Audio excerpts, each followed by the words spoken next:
They laughed at the garbage man on the sidewalk, until his quiet move stopped a $2 robbery. The sky over Chicago was still dark when Walter tightened his scarf and stepped off the back of the garbage truck. The cold morning air stung his cheeks, but he didn't flinch. He had done this exact route for over 10 years.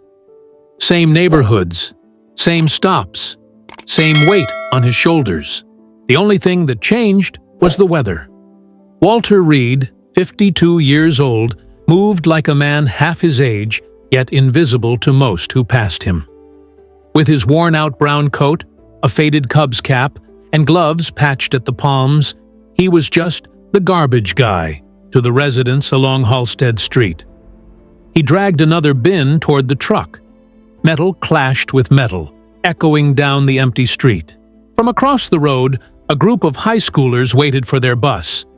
One of them nudged another and whispered something with a grin. Laughter followed. Walter didn't look up. He'd heard it all before. The jokes, the sarcasm, the sneers masked as smirks. To them, he was part of the background. A moving object with no story. A man with no past. At the end of the block, a woman bundled in a luxury coat clutched her handbag tighter as she passed by him. She didn't look at his face, just at the dirt on his boots. Walter tossed another bag into the compactor and wiped his forehead with the back of his hand. The cold made his knuckles burn. Every morning felt the same. Not just the route, but the silence. The way no one saw him. Not really. Yet Walter was always watching. He noticed the routines of each house, the delivery schedules, the security guards who arrived late, the lights that stayed on all night, and the ones that suddenly didn't. Every street had its rhythm. Walter knew it better than anyone. Not out of curiosity, but because years ago, knowing the smallest detail had meant life or death.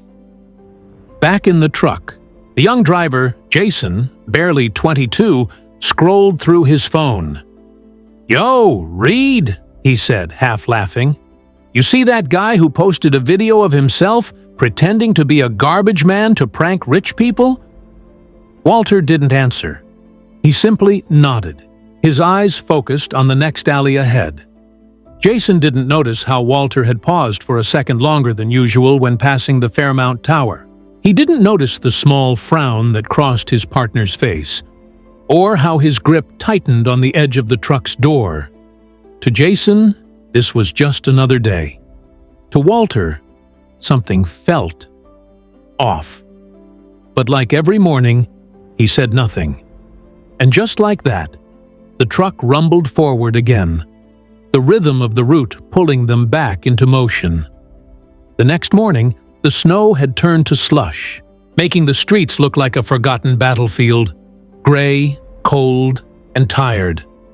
Walter stepped off the truck again, his boots crunching against the wet pavement. But this time, something different stirred inside him. As Jason joked about last night's basketball scores, Walter remained quiet. His mind had drifted. Not to the past 24 hours, but to years most people would never imagine belonged to a man hauling garbage. Walter Reed hadn't always been invisible. There was a time he walked with purpose under flags, not garbage bags. 15 years earlier, Fallujah, Iraq. The dust storm had swallowed the base in seconds.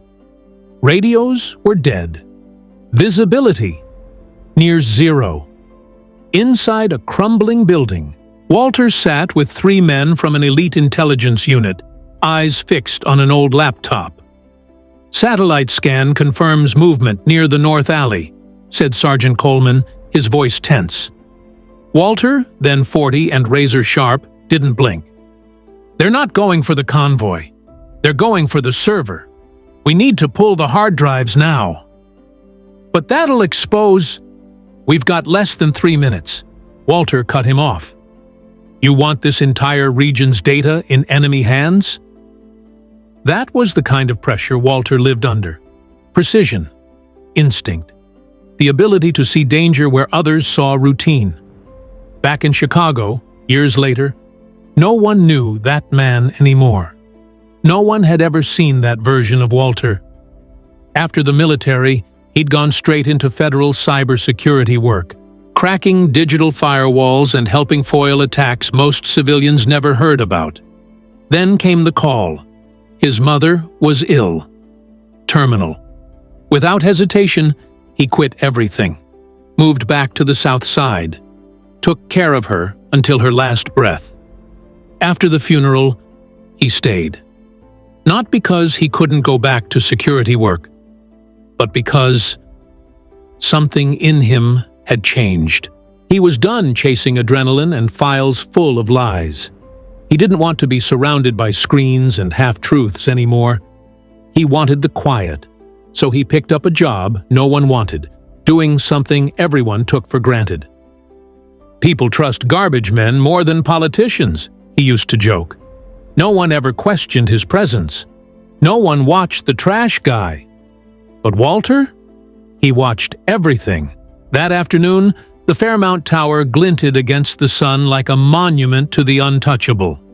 With its rotating security guards, imported marble lobby, and glass elevators, it housed people who believed the world spun just for them. Jason slowed the truck near the back alley entrance. "Man, if I had money like this," Jason muttered, looking up at the penthouse floors, "I'd be drinking gold." Walter gave a small laugh. "You'd just get drunk faster and poorer." From the rear entrance, the building's maintenance man, Benny, waved. "Yo, Walter! You know you missed one last week, right? Had to haul my own damn recycling." Walter walked over with a chuckle. "Maybe if you tipped better, I'd carry it upstairs for you." Benny laughed. "You need a raise." "No," Walter replied. "Just better company." As they spoke, the service door opened. A woman in a tailored black coat exited, clutching a leather binder. Her heels clicked like gunshots on the pavement. Lauren Mitchell. Young. Impeccable. 33 and already regional bank manager of Hartsfield National, headquartered on the 8th floor of the tower. She barely spared Walter a glance, but when her eyes did meet his for a moment, they flickered, not with recognition, but dismissal. She turned away, holding her nose slightly. Jason whispered, "Man, some people think money makes them gods." Walter didn't respond. Instead, he looked at her walk. Fast, focused, always checking her phone, always late to something. He'd seen her more times than she probably realized. Her routine never broke. Until recently. She used to exit through the front. Now, she always slipped through the back. Later that night, Walter sat at the small table in his studio apartment. The TV played on low, some rerun about courtroom drama. On the wall hung only one photo, him in uniform, standing beside his mother, her eyes proud, her hands on his chest. He sipped tea, staring at the rain tapping against the window. That instinct from Iraq, the one that never fully left, was starting to pulse again. Something was changing in that building. Too many small things. And Walter had learned long ago. Small things never stay small. It was a Tuesday morning, and downtown Chicago looked like it hadn't slept. Fog rolled off Lake Michigan, hanging thick over the skyline. The streets buzzed with early traffic, and on Fairbanks Court, the Fairmount Tower stood like a polished blade, untouched by the chaos around it. Walter stood behind the garbage truck, staring up at its 30 stories of steel and vanity. He wasn't admiring it, he was scanning. Every Tuesday was pickup day here. Industrial bins only. Cardboard, electronics, sometimes shredded documents from the offices above. But Walter had a habit. Every time they arrived at Fairmount, He took a slow walk past the basement loading dock. Not for trash, for patterns. That morning, something shifted. Jason was in the cab, singing off-key to the radio. Walter had just pulled a bin halfway to the compactor when the service gate opened. Two men, dressed like maintenance staff, navy jumpsuits, thick gloves, clipboard in hand.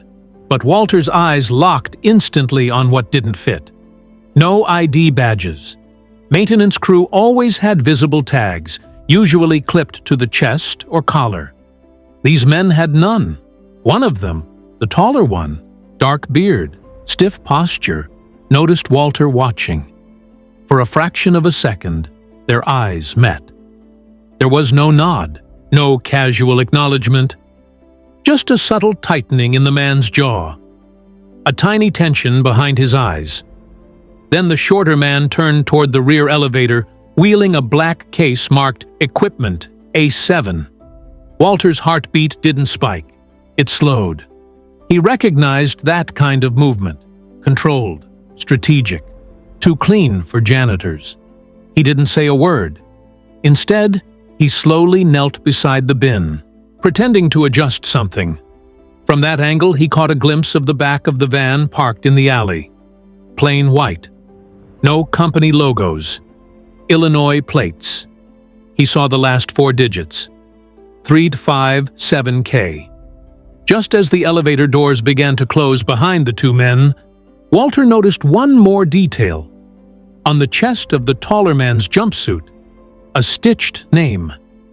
T. Miller, but the patch was loose, like it had been added in a rush. The edges frayed, not professionally sewn.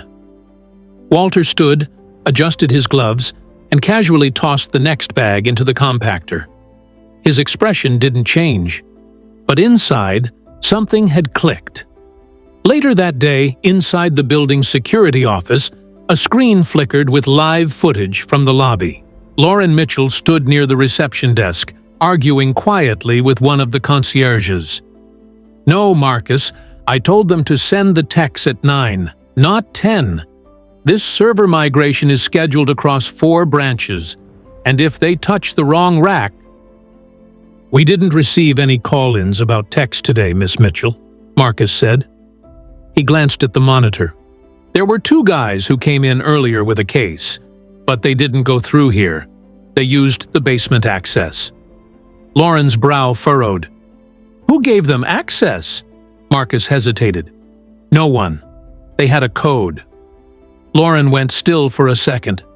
"A code?" He nodded. "It worked, but it's not in our log." Lauren didn't speak for a moment. She tapped her binder, distracted. "That's not right." Back in the garbage truck, Jason munched on a cold breakfast burrito as they headed to the next stop. "Yo, Reed, you good? You've been real quiet since the tower." Walter's eyes were fixed on the road ahead. His jaw tightened. "I'm fine." "Man, you're never fine when you say it like that. You see something?" Walter didn't answer. Instead, he pulled a small notepad from his coat pocket, a habit from his old life. On it, he scribbled, "T. Miller, patch loose. White van, IL, ending in 357K, no ID, no log." Jason glanced over, frowning. "You writing a damn novel now?" Walter tucked the note away. "Just keeping track," Jason snorted. "You're the only garbage man I know who keeps notes." Walter didn't smile, because this wasn't the first time he'd seen something that didn't add up. But it was the first time he felt that old tension again, that subtle current beneath reality, when the air seemed to whisper, "Watch. Don't speak. Not yet." That evening, Walter sat at his desk, flipping through an old wooden box. Inside were fragments of another life, military credentials, a folded American flag, a badge from the cybersecurity division, and one battered contact card. Derek Coleman, CPD, Counter-Intel Liaison. He hadn't spoken to Derek in nearly 5 years, but Derek was the kind of man you only had to call once. Walter picked up the phone, hesitated, then dialed. 3 rings, then a familiar voice. "Yeah?" "Derek, it's me." A pause. "Reed? Damn. You alive or what? I need a favor." "Tell me." Walter's voice lowered.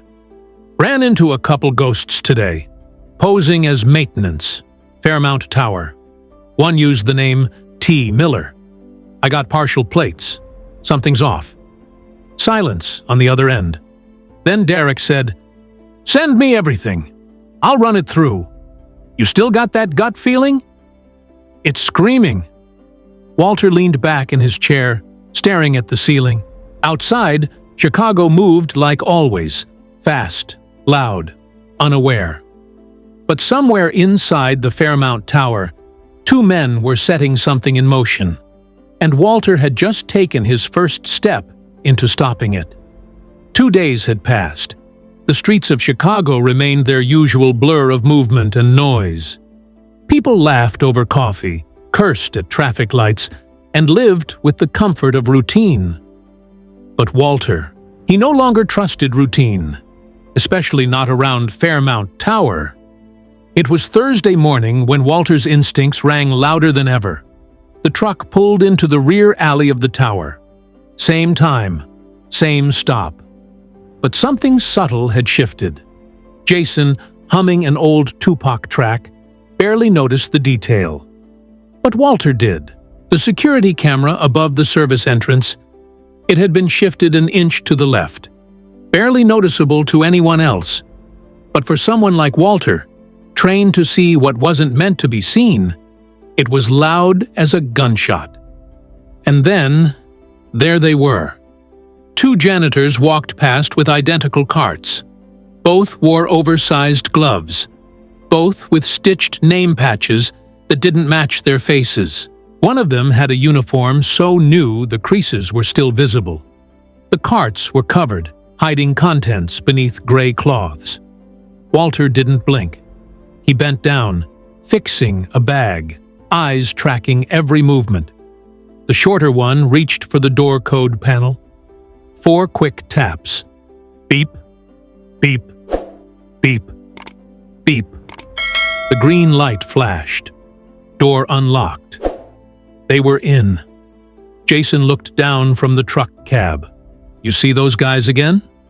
"Yeah," Walter said quietly. "Same faces, different names." Jason frowned. "You think they're stealing stuff?" "No, I think they're planting something." Jason laughed nervously, then realized Walter wasn't joking. "Man, what are you saying?" Walter didn't answer.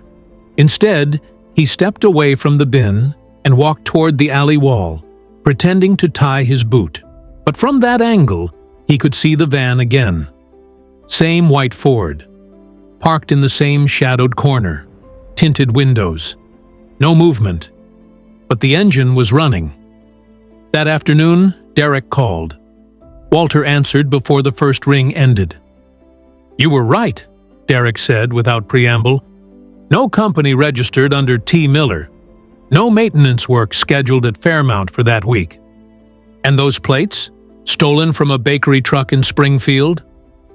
Walter's fingers tapped against the table. "You alert the feds?" "I didn't just alert them. I lit a fire under them. You said they accessed the building's basement level?" "Back entrance, service codes. No one questioned them." There was a pause. "That building's got a Tier 4 banking server center in its lower vault levels. Hartsfield National runs internal backups from there. That place isn't just office space, it's a data gold mine." Walter exhaled slowly. "Then they're not here for cash. They're here for access." "Exactly," Derek confirmed. "You said they used a code?" "Yes, no keycards, just a manual panel." Derek swore under his breath. "They've bypassed at least 3 layers of authentication. That means they're already inside the system." Walter stared out the window, his knuckles white on the phone. "Then there's no time. Back at Fairmount Tower, Lauren Mitchell stood inside the server control room on the 8th floor. Her assistant, a wiry kid named Neil, looked nervous as he typed on a terminal. "We had a micro outage this morning," he said. "Just 5 seconds, maybe." "But," Lauren stepped closer. "But what?" "Someone accessed the mirror backup logs from inside. No credentials. The logs were wiped." Lauren's mouth tightened. "Wiped?" Neil nodded. "Manually. Whoever did it knew exactly what they were doing." She stepped back, trying to stay calm. "Call HQ. Flag the systems. Right now." As Neil ran off, Lauren turned and stared at the glowing servers behind the glass wall. Rows of blinking lights, normally so comforting, now felt like a heartbeat with arrhythmia. She remembered that moment in the lobby, the techs who never passed through, the elevator codes being used without clearance. Her gut tightened. She pulled out her phone and searched her contact list. She stopped on one number, one she'd never thought she'd call. But the truth was, she remembered the look on Walter's face days ago. That subtle alertness, like he'd already seen what no one else had. She hesitated, then called security. "I need footage from the basement service entrance, 3 days' worth, immediately." That night, Walter met Derek in a parked sedan outside an old diner on Clark Street. It was the kind of place where no one asked questions and the coffee tasted like boiled tires. Derek passed him a tablet. "This is from the building's mainframe, internal logs. The access codes used by your janitors, all of them belong to a former employee who died 6 months ago. No deactivation in the system." Walter scrolled through the files, absorbing everything. "They're using ghost access. And they've triggered no alerts. They're inside, Walter." Walter looked up. "We need to get someone on the inside before they move again." Derek smiled. "Already have. The Bureau's sending in 2 field agents this weekend, but they need a way in." Walter raised an eyebrow. "You still know the building like the back of your hand." "I know it better than the blueprints." Derek leaned forward. "Then you're the key." Walter walked home that night under a sky filled with fog. The air was heavy, the kind of weight that pressed against your chest. But something in him was alive again, not because of the danger, but because he had a role to play. And this time, he wouldn't be in a war zone. He'd be on his home turf. And if someone was trying to bury something under that tower, they were about to meet the man who spent his life digging through garbage and always finding the truth underneath. It was barely dawn when Walter stood in front of his bathroom mirror, hands gripping the sides of the sink, water dripping from his chin. The light above flickered. One of those things he never got around to fixing. But he wasn't looking at the light. He was staring at himself, at the lines carved into his skin from decades of weather and war, at the eyes that had seen too much and said too little. The world thought he was just a garbage man, but he remembered who he really was, and more importantly, what he still knew how to do. Behind him, on the kitchen table, lay a single manila folder. Inside, printouts of surveillance stills Derek had given him. The 2 fake janitors, the van, the altered camera angle, a building of mirrors, and something hidden behind all that glass. But what haunted Walter most wasn't the crime. It was the precision. This wasn't random. This was organized, intelligent, executed with military discipline, which meant the people behind it weren't just criminals. They were professionals, and that made them dangerous. He sat at the table, pulled the folder close, and reached for his small black notebook, the one he hadn't opened in years. Page after page of handwritten notes, old codes, layouts, contacts, observations, his own personal intel archive. He flipped to a blank page and wrote a new header: Fairmount, breach. Then, slowly and methodically, he began diagramming the entire structure from memory. Back corridors, blind spots, alternate access points, every route the sanitation crew used, every vent that was never listed in blueprints. That afternoon, he boarded the truck with Jason as usual. Jason glanced at him. "You good?" Walter nodded. "Because you've been, I don't know, sharper lately. You barely yell at me anymore. I'm starting to worry." Walter smirked. "Don't get used to it." As the truck rolled down Fairbanks Court, Jason slowed near the usual spot. Walter grabbed his gloves but didn't move immediately. Instead, he studied the side of the building again. The alley, the door, the camera. Everything seemed exactly as it was days ago. And yet, something buzzed in his pocket. A message from Derek. "Agents in place. Weekend op confirmed. Need your access. You in?" Walter read the words twice, then 3 times. No emotion crossed his face, just a slow exhale. He looked at Jason. "Do me a favor. Take your lunch late today." Jason blinked. "Why?" "Because I need an hour. Alone." Jason squinted. "This about that janitor stuff again." Walter paused. "It's about something that's about to go very, very wrong." Minutes later, Walter stepped into the alley behind the Fairmount Tower alone. His body moved like clockwork, casual, effortless, just another garbage man hauling bins. But his mind was scanning every detail. He waited until a delivery truck blocked the view from the street. Then, fast and silent, he slipped a small magnetized camera under the maintenance door's frame. The device activated. Infrared, heat mapping, real-time data. Inside, the hallway appeared empty. But a faint warmth registered just around the corner. Someone was standing still, waiting. Walter moved back into the alley, casually wheeling a trash bin as if nothing had happened. To the world, he was invisible. But behind those doors, someone was watching too. He didn't push further. Not yet.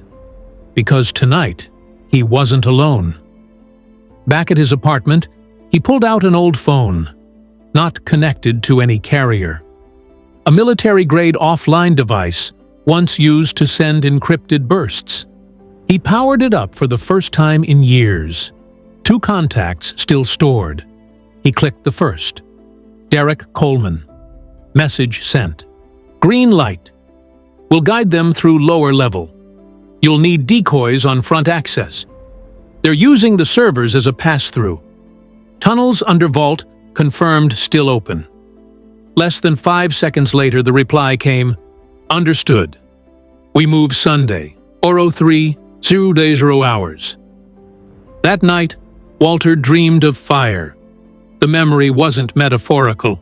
It was literal, from a warehouse in Kandahar where he once pulled 2 agents out of a burning room moments before the roof collapsed. In the dream, their faces were replaced by Jason and Lauren Mitchell. He woke in a sweat. Saturday afternoon. Lauren stood at her desk, holding a glass of mineral water she hadn't touched in an hour. She just reviewed the 3rd set of internal security reports from the IT division. No breaches detected. No protocol violations. Everything was clean. Too clean. She remembered something her father once told her, back when she was young and stubborn. When something seems perfect, look again. Perfection is where smart people hide mistakes. And she knew now, something was being hidden. She buzzed Neil. "Get me the original server audit logs from last Thursday morning." "But those were cleared." "I said the originals. You know where to look." Neil hesitated, then nodded. "Give me an hour." Meanwhile, in the basement of Fairmount Tower, beneath layers of marble and reputation, Two men in janitor uniforms walked a tight loop. They weren't talking. One carried a black hard case. The other? A small device in his pocket. Silent, blinking red. A remote trigger.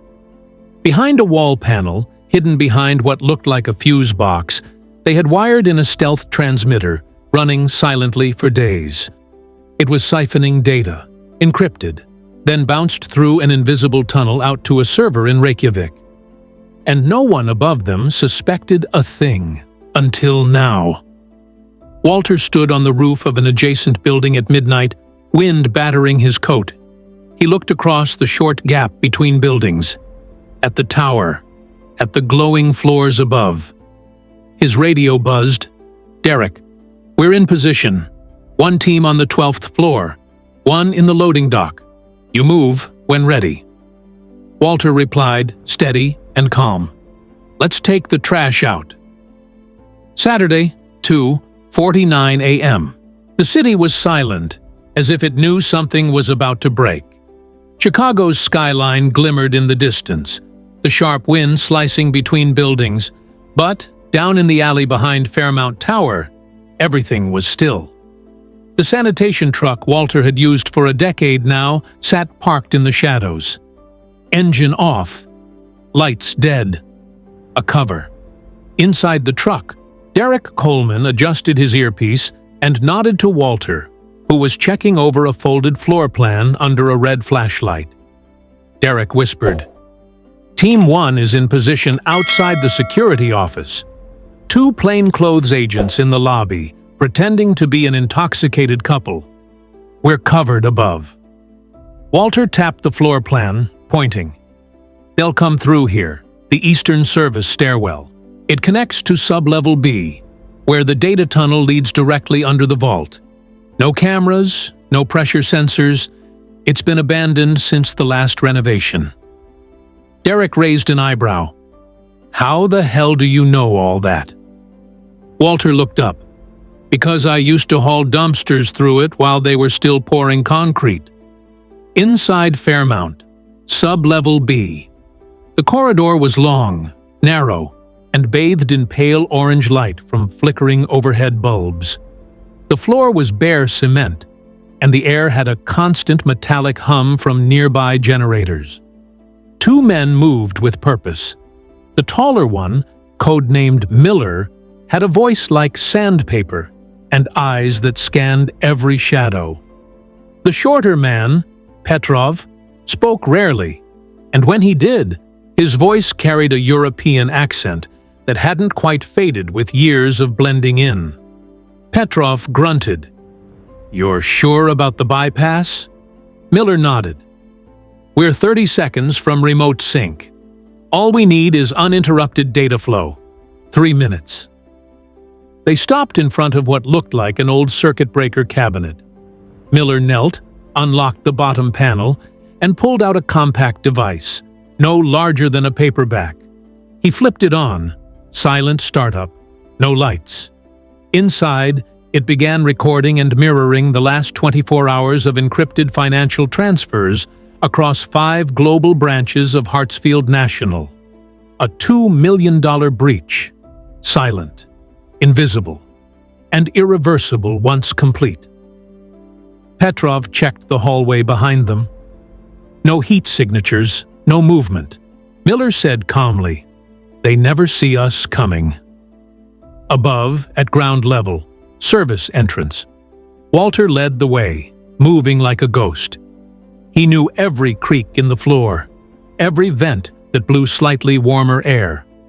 The agents behind him followed silently, dressed in dark maintenance uniforms. He stopped suddenly and raised his hand, listened, then whispered, "Two people down there, standing still. They're not moving. That's not maintenance behavior. They're guarding." Derek's voice came through the earpiece. "Confirm visuals?" Walter pulled out a tiny scope and peered down the duct. 2 silhouettes, one kneeling, one standing, working silently. He whispered, "They're installing something. Small rig. No lights." The lead agent beside Walter looked at him. "We go in." Walter shook his head. "Not yet. If they feel pressure, they'll trigger the failsafe. We need to trap them, not startle them." The agent frowned. "How do we trap them in a concrete hallway?" Walter smirked. "We don't trap them. We trap the signal."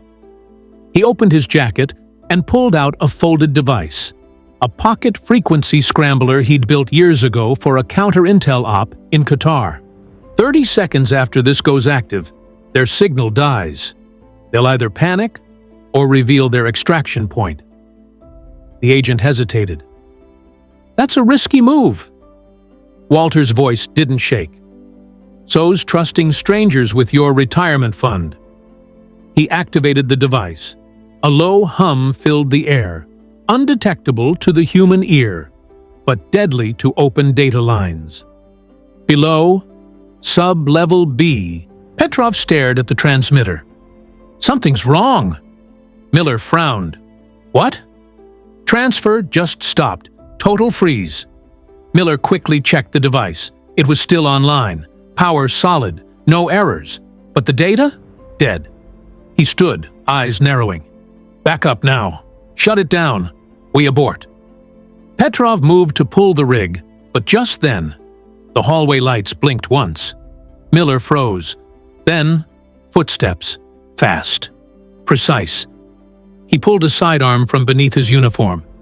"They found us." Walter, at the hallway entrance.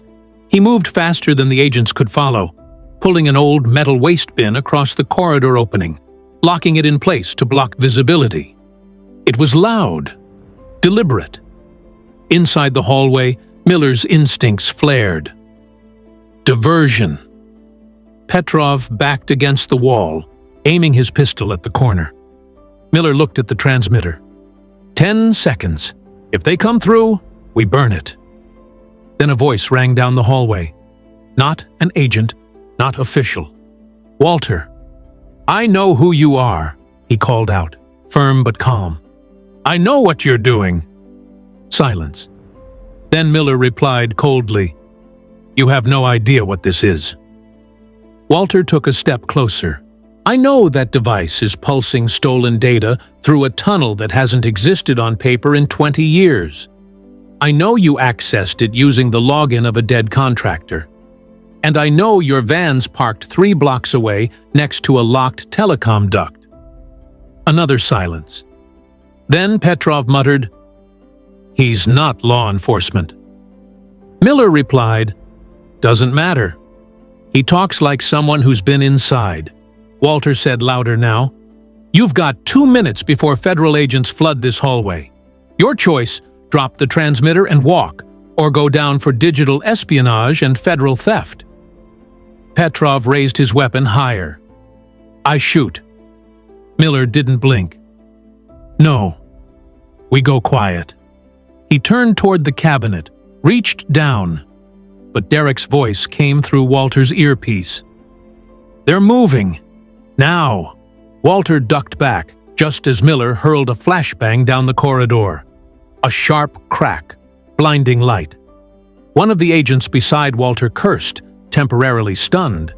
Then boots, running. Miller and Petrov sprinted down the hall, but not toward the exit. Toward the old elevator shaft.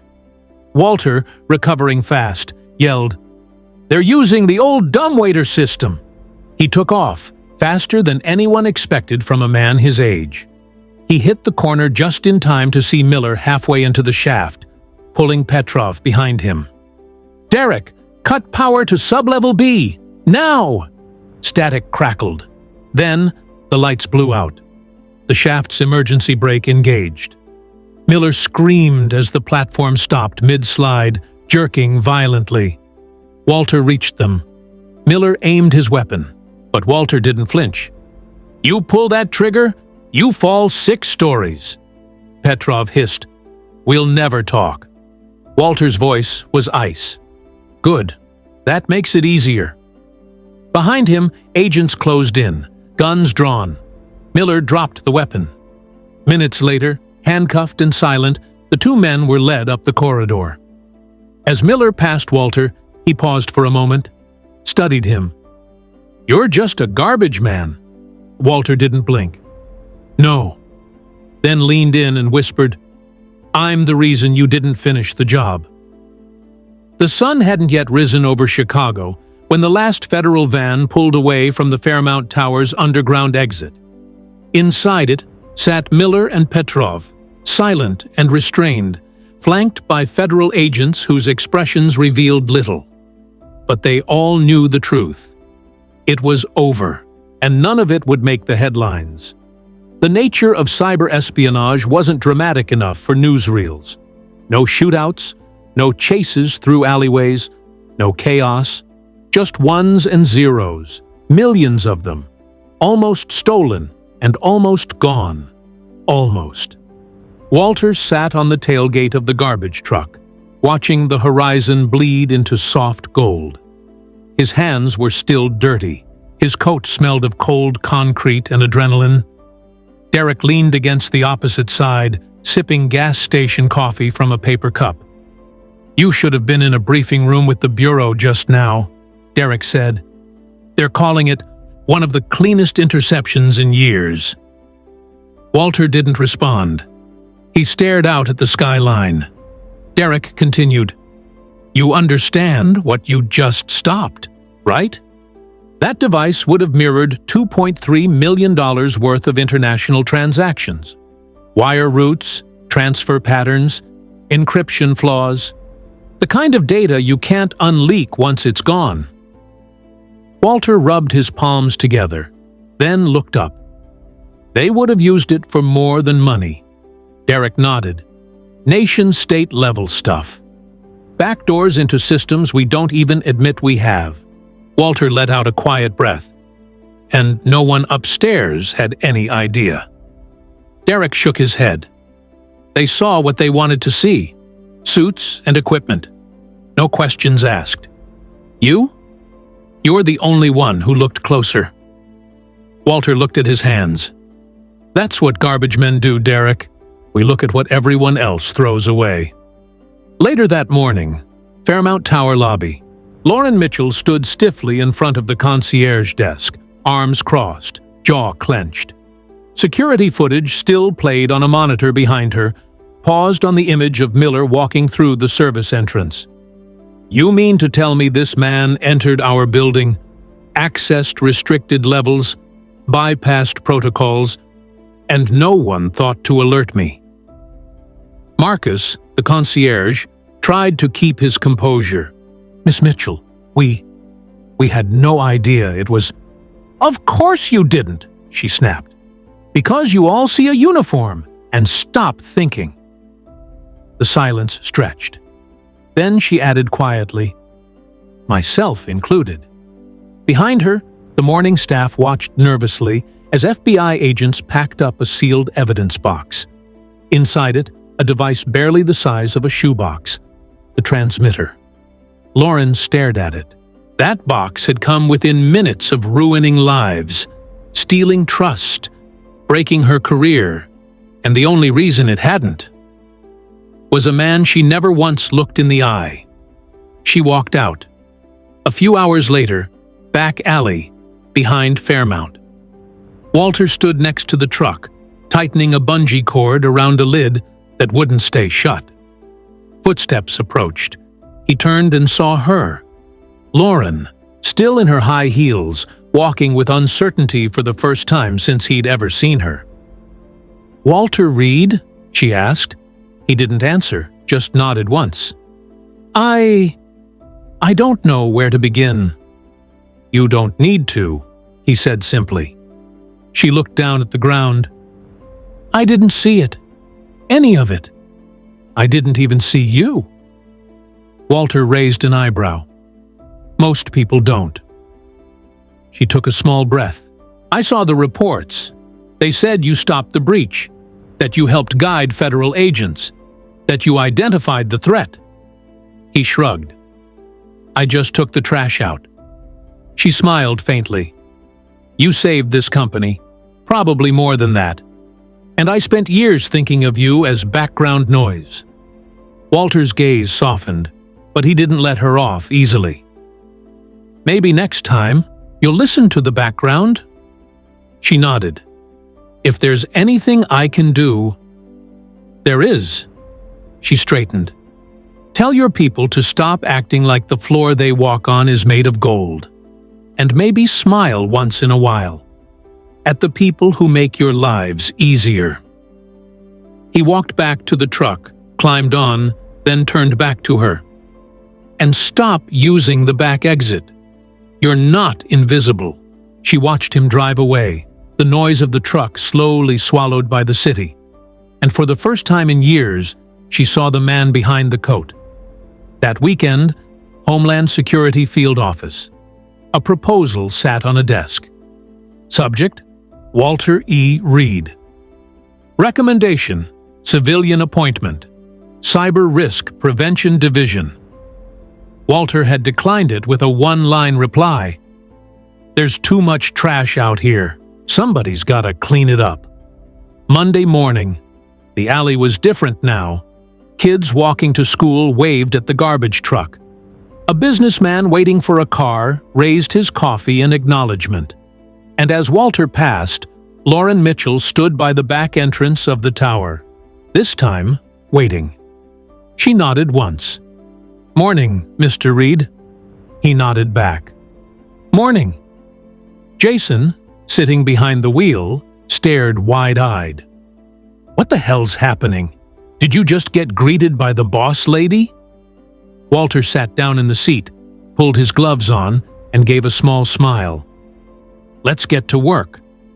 But deep beneath the city, in a data center across the globe, a line of code blinked red.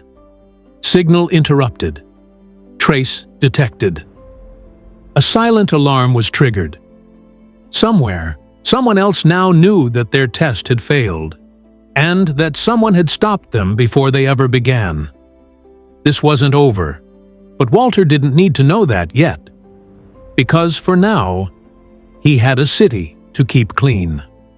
Tuesday, 7th, 22 a.m. The snow from the weekend had begun to melt, leaving puddles and salt-stained sidewalks throughout downtown Chicago. Walter Reed moved with the same deliberate calm as always, pulling bins from behind buildings, loading bags into the compactor, his breath forming clouds in the cold air. But something had changed. People were watching him. For the first time in years, maybe ever, they were really watching him. Not with mockery, not with indifference, but with something approaching. Awe. Across the street from Fairmount Tower, an older man in a trench coat held out his phone, pretending to scroll, but really recording Walter. A young couple whispered to each other as he passed. And at the intersection of Fairbanks and Ohio, a group of high school students who used to snicker as the truck rumbled past now fell completely silent. Walter noticed it all, but didn't acknowledge any of it. He kept moving, because the truth was, he didn't want attention. But he had earned it anyway. That afternoon, the news broke. Local station WGN ran the headline first. "Garbage Man prevents multi-million-dollar cyber heist at luxury tower." Then it spread like wildfire. "Hero in disguise. Sanitation worker uncovers international espionage ring." "Chicago man stops silent robbery, using only instinct and experience." They ran his name, his face, even his military record. The internet exploded. Photos surfaced of Walter in uniform from his army days. Video clips from 10 years ago. A man giving a folded flag to Walter at his mother's funeral. Now plastered across TikTok and Twitter. News vans parked near the sanitation depot where he clocked in every morning. By noon, local outlets had reporters outside Fairmount Tower, and journalists begged for interviews, but Walter refused them all. "I'm not a hero," he told one of them, not even pausing to make eye contact. "I'm a garbage man. Inside the tower, Lauren's office. She was on the phone with the legal department, her voice sharper than usual. "No, you don't get to spin this as a corporate win. This wasn't a response from our protocols. This was one man who you've ignored for years, doing what no system was built to do." She slammed the receiver down. Her assistant, Neil, walked in holding a printout. "You should see this." She took the paper, read it once, then again. It was a formal commendation from the Department of Homeland Security. Subject: Walter E. Reed. Recommendation: National Civilian Recognition. Extraordinary Vigilance. Lauren stared at it for a moment. "Get me a copy framed," she said, "and hang it in the main lobby." Neil blinked. "We've never done that for someone outside the company." She looked up, firm. "Then it's about damn time." Back in the neighborhood, late afternoon, Walter had just finished tossing the last bag into the compactor when a soft voice stopped him. "Excuse me, Mr. Reed?" He turned. It was Mrs. Kellerman, a widow who lived on the 4th floor of a brick walk-up along his route. She was frail, always carrying a tiny dog in her arms, and never spoke more than a passing, "Good morning." But now her eyes were full. "I read about what you did," she said. I just wanted to say thank you. Not just for the hero part, but for always waving at me. For remembering to bring my bin closer to the stairs when it snowed. For noticing things." Walter looked at her for a long moment, and then smiled gently. "It's what I do." She placed something in his gloved hand, a small folded note with a quote printed on it. "Character is what you are in the dark. Dwight L. Moody." Walter nodded once, then tucked the note into his coat. That night, Walter's apartment. The room was quiet, dimly lit by a single lamp beside the couch. The TV buzzed with background noise. Another local report, showing the security footage Derek had authorized the Bureau to release. It showed Walter, blurry in the shadows, motioning for agents to flank the corridor. It showed him speaking to the suspects, moving like a man with nothing to prove, yet everything to protect. Jason sat on the couch next to him, eyes wide. "Dude," he muttered, shaking his head. "You're like Batman with a trash truck." Walter chuckled under his breath.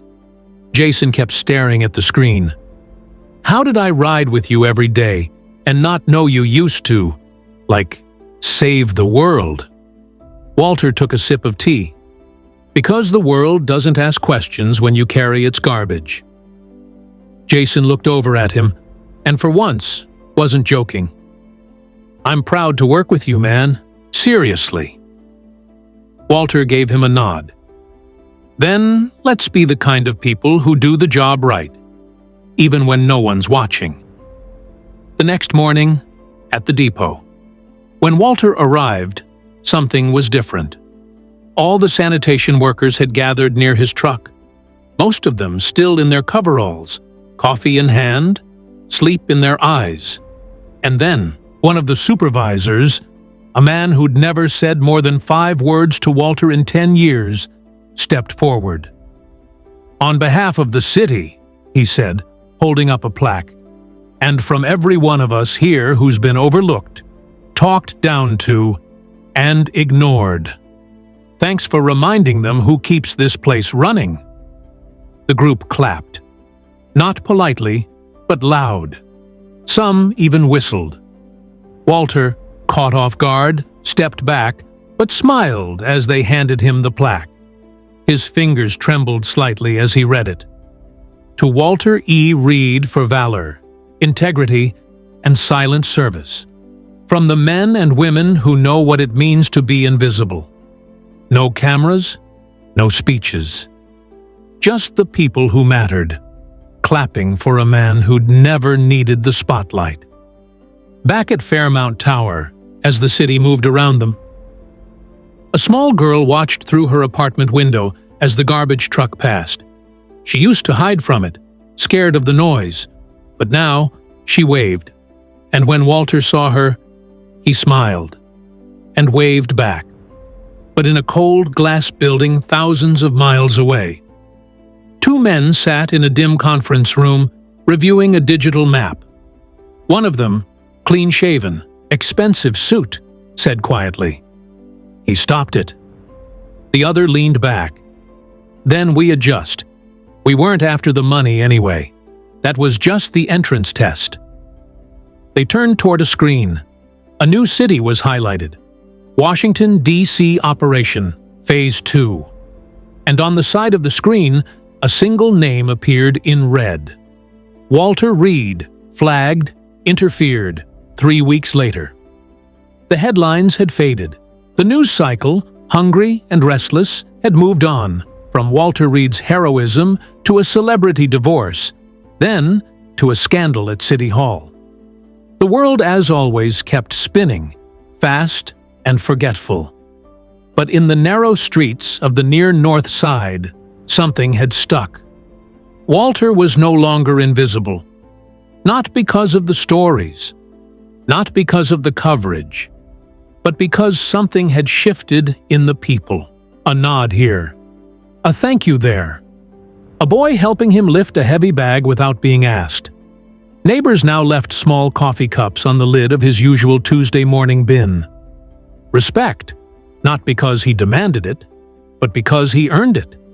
Still, Walter never changed his rhythm. Still showed up before sunrise. Still moved quietly. Still didn't take interviews. But he noticed, and it warmed him more than he'd ever admit. One morning, a letter. Unmarked envelope. No sender. Just W. Reed, handwritten on the front. Walter opened it with a butter knife in his cramped kitchen, steam rising from his old kettle on the stove. The paper inside was thick, embossed. Department of Homeland Security. Office of Cyber Risk Response. Mr. Reed, your role in the prevention of a cyber attack targeting Hartsfield National Bank has been reviewed by our department with full appreciation for your actions. After consultation with federal and local authorities, we would like to extend an offer for civilian consultancy work within the National Cybersecurity Task Force. This role includes coordination with law enforcement, intelligence partners, and civilian watchdog units across multiple U.S. jurisdictions. This is not a full-time position, but rather a selective partnership. One where your insight, instinct, and experience would be invaluable. We hope you'll consider it. At the bottom was a direct number. No titles, no email, just one name. Director A. Mendoza. Walter read it twice, then again, then slowly folded the letter in half and placed it beside the coffee pot. He didn't touch it for 3 days. Thursday, at the depot. Jason leaned against the garbage truck, sipping hot chocolate. So, you gonna tell me, or do I need to break into your apartment? Walter looked up from his clipboard. What are you talking about? Jason grinned. The letter, man. The federal letter you left on the passenger seat by accident yesterday. I wasn't born stupid. Walter chuckled, defeated. Of course you saw it. Jason leaned in. Dude, that's insane. You? Working for the government again? Walter shook his head. I'm not sure I want to. Why not? You could actually do what you used to do. Stop the real threats with a badge, with backup, with tech and satellites and suits who say, copy that. Walter turned to face him fully. And leave this behind? Jason hesitated. It's garbage, man. We pick up trash. Walter's tone changed.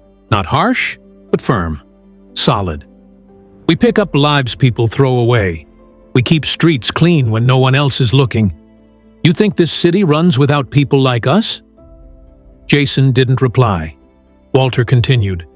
When my mother was dying, she didn't ask for a doctor. She asked for me to take the trash out because the smell bothered her lungs. That's not a joke. That's life. He pointed to the truck. Dignity isn't in the job title, Jason. It's in how you carry it. Jason stared for a moment, then nodded slowly, and for the first time, he understood what Walter really meant. Later that evening, Walter's apartment. The letter sat on the counter again, unfolded, clean. Walter finally picked up the phone, dialed the number. A woman's voice answered, calm, efficient. Director Mendoza's office. This is Walter Reed. I got a letter. Ah, she said softly, as if she had been expecting the call. Mr. Reed, thank you for responding. Director's in Washington today, but I was instructed to tell you. The offer stands as long as you need. No expiration. If you want to serve, the door is open. Walter paused, then asked, Can I say no? You just did, she said, smiling gently. But you're also welcome to change your mind. Any time. Good men are hard to come by. Walter nodded once, even though she couldn't see it, then hung up. He stood in silence, then reached into the drawer and pulled out a different kind of folder. His mother's old recipe book. Inside, taped to the back cover, was a yellowed photo. Walter as a child, standing with his father, both in sanitation uniforms, 2 brooms in hand, smiling. He looked at it for a long, long time. 2 days later, back on his route. Walter turned the corner on Wells Street, where a family was moving into a newly renovated condo. A girl, maybe 8 or 9, accidentally dropped a plastic bag that spilled across the sidewalk. Wrappers, a juice bottle, old receipts. Her mother scolded her softly, embarrassed. But Walter stopped the truck, walked over, and quietly helped the girl gather the pieces. She looked up at him, not scared, just curious. Are you the man who stopped the robbers? Walter didn't smile, just looked her in the eyes. No, I'm the man who picked up what they left behind. She grinned, not fully understanding, but sensing something good in him. Thank you, she said. Walter nodded, got back into the truck, and rode off as the sun rose over the city. But far from Chicago, in a server farm buried beneath the ground in Northern Virginia, the digital footprint of Walter Reed was still flagged. A man in a tailored suit stood in front of a glowing wall of monitors. Civilian. No active clearance. No federal employment. But he stopped Phase 1. A second man asked, Do we neutralize? The first shook his head. No, he's not a threat. He's a variable. Let's see if he re-enters the game. Then he smiled. And if not, well, we've learned to respect the janitors now, haven't we? They both laughed quietly, like men who understood power far beyond money. And back in Chicago, Walter Reed kept riding the same streets, same route, same uniform. Only now, the whole city finally saw him. 3 months later, the snow had melted for good. Spring had arrived in Chicago, not with fireworks, but with quiet insistence. Green buds on trees, warmer mornings, streets no longer blanketed in gray. And still, Walter Reed woke before the sun. Still, he pulled on the same worn brown coat, the one he refused to replace. Still, he tied his boots slow and tight, like a soldier preparing for something bigger than war. But these days, when Walter climbed aboard his truck, something was different. The people smiled, they waved, they made room. The man who was once background noise had become a thread in the city's fabric. That morning, downtown Civic Center. A modest ceremony. No stage, no press. Just a small room filled with city workers. Bus drivers, sanitation techs, sewer inspectors, fire crew, and janitors. Men and women who knew what it meant to work unseen. On a makeshift podium, the mayor cleared his throat. Today, we honor not just a man, but an idea. The idea that doing the right thing doesn't require a uniform or a spotlight. It only requires character. He looked over at Walter.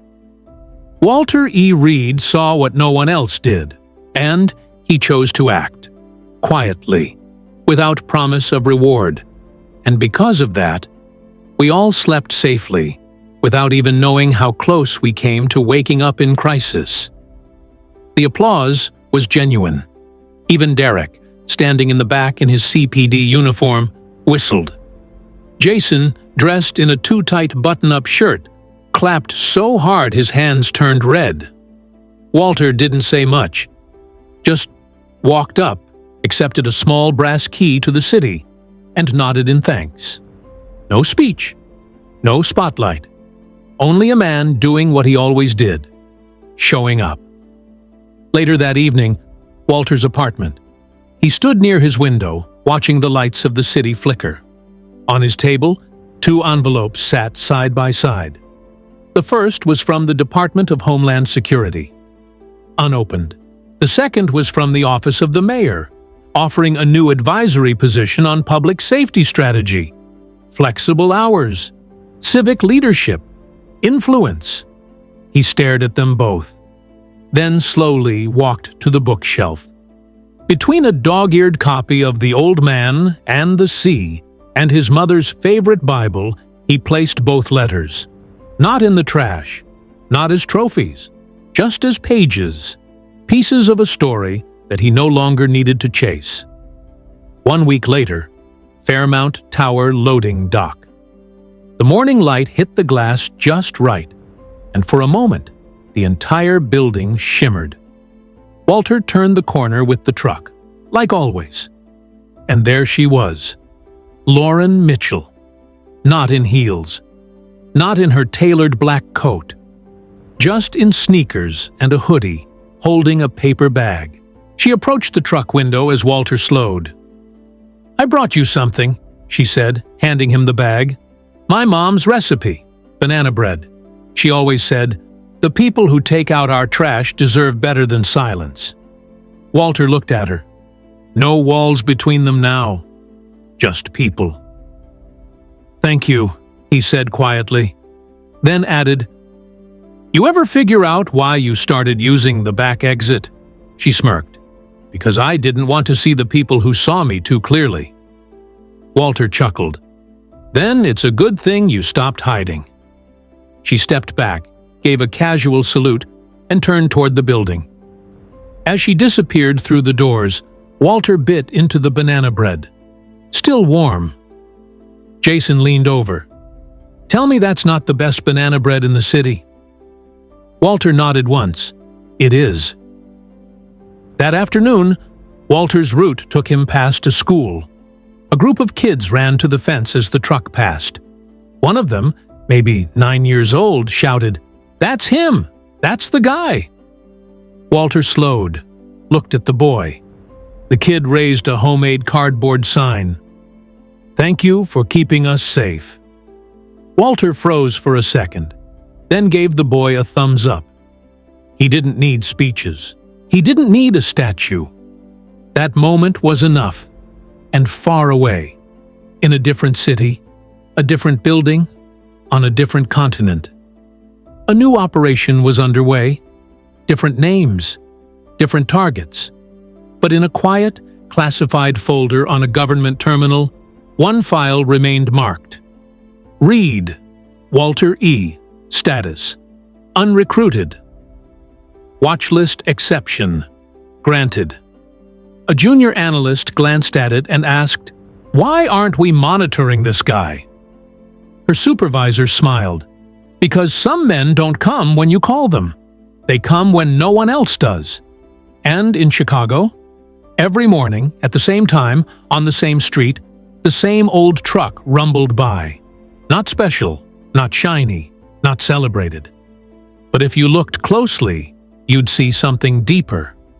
The man behind the wheel wasn't forgotten. He wasn't background. He wasn't invisible. He was Walter Reed. And now, the whole world saw him. Before you scroll away, take a second to keep this story alive. Hit like if Walter earned your respect, share your thoughts in the comments, or subscribe so you never miss another journey like this one. Your voice helps stories like his reach the people who need them most.